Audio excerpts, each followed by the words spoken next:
पारभावं नमामि रुद्रं प्रभुमक्षयन्तं नमामि शर्वं शिरसा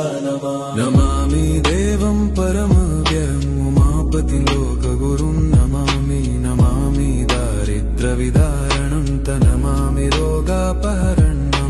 नमामि कल्याणमचिन्त्यरूपं नमामि विश्वोत्थबीजरूपं नमामि विश्वस्थितिकारणं नमामि संहारकरं नमामि गौरीप्रियमव्ययं तं नमामि नित्यं क्षरमक्षरं तं नमामि चिद्रूपममेयभावं त्रिलोचनं तं शिरसा नमामि कारुण्यकरं भवस्य भयङ्करं वापि सदा नमामि